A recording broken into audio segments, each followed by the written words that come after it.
మొత్తానికి ఈసారి పల్లవి ప్రశాంత్ విన్నర్ స్థానాన్ని దక్కించుకున్నాడు. అసలు పల్లవి ప్రశాంత్ విన్నర్ అవ్వడానికి అర్హత ఉందా అంటే ఖచ్చితంగా 100కి 100 పాయింట్లు ఉందని చెప్పాలి.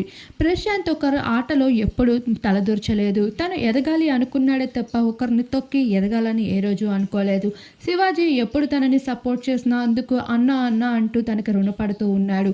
అమర్ తనపైన ఎంత అగెన్స్ట్గా వెళ్ళినప్పటికీ ప్రతిసారి కూడా అమర్ పైన ఒక రెస్పెక్ట్ని చూపిస్తూ ప్రశాంత్ అయితే ముందుకు వెళ్తూ ఉన్నాడు. ఆటల్లో 100% తన ఆటలో కొనసాగించు కనిపించింది. ప్రతిసారి కూడా ఏ టాస్క్ ఇచ్చినా సరే ఇచ్చి పడేస్తూ వచ్చేసాడు తన బలమంతా చూపిస్తూ. తనని ఎవరు తిట్టినా ఎవరు ఎగతాళి చేసినా ఎప్పుడు అన్న అంటూ రెస్పెక్ట్ ఇస్తూనే మాట్లాడడం అనేది పల్లవి ప్రశాంత్లో ఒక రెస్పెక్ట్ విషయం అని చెప్పాలి. అలానే ప్రశాంత్ ఏనాడు కూడా బూతులు అనేవి ఎప్పుడు మాట్లాడలేదు. బిగ్ బాస్ లో ఉన్నంత కాలము అయితే ఎంతో రెస్పెక్ట్ కొనసాగుతూ వచ్చారు. తన తప్పులున్నా ఒప్పులున్నా ఒక సామాన్యుడు బిగ్ బాస్ హౌస్ లో ఈ విధంగా ఇంతమంది అభిమానాన్ని సొంతం చేసుకున్నందుకు గెలవడం కూడా అభిమానుల ప్రేమ నుండి ఇది ఒక కానుక అని చెప్పుకోవాలి. మరి దీనిపైన మీ అభిప్రాయం ఏంటి అనేది తప్పకుండా కామెంట్ చేయండి.